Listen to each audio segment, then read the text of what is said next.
శుక్లాంబరధరం విష్ణుం శశివర్ణం చతుర్భుజం ప్రసన్నవదనం ధ్యాయేత్ సర్వవిఘ్నోపశాంతయే. నారాయణం నమస్కృత్య నరం చైవ నరోత్తమం దేవీం సరస్వతీం వ్యాసం తతో జయముదీరయేత్. జీకే డిజిటల్ న్యూస్ ప్రేక్షకులకి, భగవద్భక్తులందరికీ కూడా మాఘమాసం గురించినటువంటి విషయాల్ని తెలుసుకుందాం. మాఘమాసం 12 మాసాల్లో మాఘమాసం చాలా విశిష్టమైనదిగా చెప్తూ ఉంటాం. మాఘము అంటే అఘము అంటే పాపము అని, మాఘము అంటే మా అఘము అంటే మా పాపములను పోగొట్టేటువంటి మాసము అనేటువంటి అర్థం వస్తుంది. ఇంకా మఖా నక్షత్రం పూర్ణిమతో కూడి ఉన్నటువంటి మాసం కనుక మాఘమాసము అన్నాం. మనం శుభకార్యాలు ముందు నెలల్లో జరగవు పుష్యమాసంలో, కానీ మాఘమాసం వచ్చిందంటే శుభకార్యాలు అందరూ చేస్తారు. ఎందుకంటే వాతావరణం కూడా చక్కగా అనుకూలంగా ఉంటుంది. మాఘమాసంలో ఎక్కువ చలి ఎక్కువ ఎండ రెండు ఉండవు, సమానంగా ఉండేటువంటి మాసం. చలి ఎక్కువగా దూరం అయిపోతూ ఉండేటువంటి మాసం కూడా కనుక మాఘమాసం చాలా విశిష్టమైనటువంటి మాసం. మాఘమాసంలో మాధవుణ్ణి ఆరాధన చేస్తాం. అంటే నారాయణుని, లక్ష్మీనారాయణుని, అలాగే విష్ణుమూర్తిని ఆరాధన చేసేటువంటి మాసం ఈ మాసం.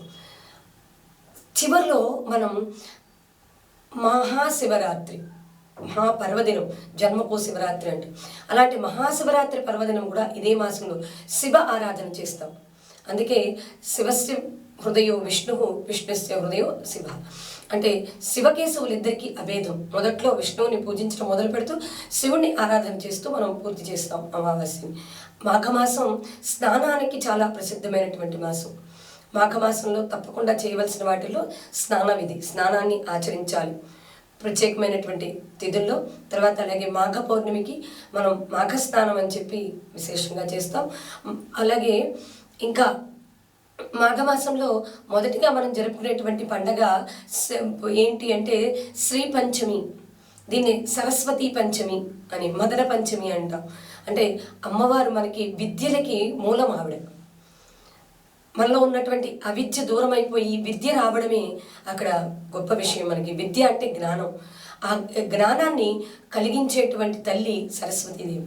ఆ సరస్వతీదేవిని ఆరాధించడం. అన్ని విద్యల్లోకి మనకి ఎన్ని రకాల విద్యలు నేర్చుకున్నా చివరికి మనిషి నేర్చుకోవాల్సినటువంటి విద్య ఏది అంటే ఆధ్యాత్మిక విద్య. ఆ ఆధ్యాత్మిక విద్య అందించేటువంటి దేశం మన భారతదేశం. ఆ ఆధ్యాత్మిక విద్యను మనం చక్కగా చేసుకునేటువంటి మాసం, అవలంబించేటువంటి మాసం ఏదైనా ఉంది అంటే అది మాఘమాసం. అలాంటి ఆధ్యాత్మిక తత్వాన్ని ఎక్కువగా మనం పొందగలము అనేటువంటిది ఈ మాసంలో జరుగుతుంది. అమ్మవారి యొక్క పూజ చేసుకుని మనం జ్ఞానాన్ని పొందడం శ్రీ పంచమి రోజు అక్కడ మనం ఈ మాఘ శుద్ధ పంచమి రోజు చేస్తాం. అలాగే ఏకాదశి, మాఘ శుక్ల ఏకాదశి రోజు మనం అందరం ఏం చేస్తామంటే భీష్మ ఏకాదశి అంటాం. భీష్ముడు చాలా గొప్ప వ్యక్తి. అలాంటి భీష్మ ఏకాదశి అంటే ఆ రోజు విష్ణు సహస్రనామం, నామం చాలు మనిషిని భవబంధాల నుంచి, మనల్ని సముద్రం, ఈ సాగరం అనేటువంటి సంసారం అనేటువంటి సముద్రంలోంచి బయటపడేయడానికి నామం ఇక్కడ చాలు. అలాంటి నామాలని విష్ణు సహస్రనామం అనేటువంటి పేరుతో భీష్మ పితామహుడు చక్కగా చెప్పినటువంటివి, అంపశై మీద ఉండి చెప్పినటువంటి విష్ణు సహస్రనామం మనం ఇప్పటికీ మన ఇంట్లో వింటూ ఉంటాం. విష్ణు సహస్రనామాన్ని ఉదయాన్నే లేవగానే సుబ్బలక్ష్మి గారు లాంటి వాళ్ళు పాడినటువంటి విష్ణు సహస్రనామాన్ని వింటే ఆ రోజు ఉదయం అంతా చాలా తెలియని ఆనంద అనుభూతి కలుగుతుంది. అందుకని ప్రతిరోజు సుప్రభాతాన్ని వింటారు చాలామంది. అలాంటి విష్ణు సహస్రనామాన్ని అందించినటువంటి మాసం ఈ మాసమే. ఇంకా రథ సప్తమి, సప్తమి రోజు మనం చేస్తాము రథ సప్తమి. అంటే సూర్యనారాయణుని ఆరాధిస్తాం. సూర్య భగవానుడు ప్రత్యక్ష నారాయణుడు. మనం ఆరోగ్యంగా ఉండాలి అన్నా, క్రిమికీటకాదులు దూరం అయిపోవాలి అన్నా, ఆహారం లభించాలి అన్నా, నేత్రదృష్టి చక్కగా ఉండాలి అన్నా, మనకి ఏదైనా వస్తువు కనిపించాలి అన్నా వెలుగు కావాలి. ఆ వెలుగుని ప్రసాదించేటువంటి దైవం ఆదిత్యుడు. అలాంటి సూర్యభగవానుడి యొక్క జయంతి రథసప్తమి రోజు చేస్తాం. అలా చివరగా మాఘ బహుళలో వచ్చేటువంటి అమావాస్య, అమావాస్య ముందు వచ్చేటువంటి చతుర్దశి, ఆ రోజు మహాశివరాత్రి, లింగోద్భవం జరిగినటువంటి కాలం. అటువంటి లింగోద్భవ సమయాన్ని మహాశివరాత్రిగా, మాఘమాసంలో వచ్చేటువంటి ఈ శివరాత్రిని, అంటే ప్రతి మాసంలో మనకి మాస శివరాత్రులు వస్తూ ఉంటాయి, కానీ ఈ మాసంలో వచ్చేటువంటి మాస శివరాత్రి మాత్రం మహాశివరాత్రి.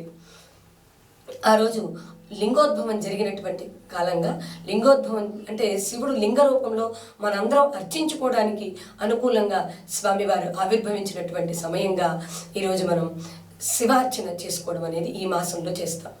ఇన్ని విశేషాలు మాఘమాసంలో ఉన్నాయి కనుకే మాఘమాసం చాలా విశిష్టమైనటువంటి మాసం కనుక విష్ణు ఆరాధన, శివ ఆరాధన, భాస్కరుడు ఆదిత్యుడిని ఆరాధన, అలాగే అమ్మవారు సరస్వతీదేవి ఆరాధన, విష్ణు సహస్రనామం, భీష్ముడిని మనం గుర్తుకు తెచ్చుకోవడం, భీష్మ పితామహుని, ఇన్ని విషయాలు ఈ మాసంలో ఉన్నాయి కనుక చక్కగా ఇవన్నీ మనం ఆచరించి మాఘమాసం యొక్క స్నానం ఆచరించి చక్కగా మాఘమాసం యొక్క స్నాన ఫలితాన్ని పొందుతూ ఈ భగవంతుడి యొక్క అనుగ్రహాన్ని కూడా పొందాలని ఆశిస్తున్నాం.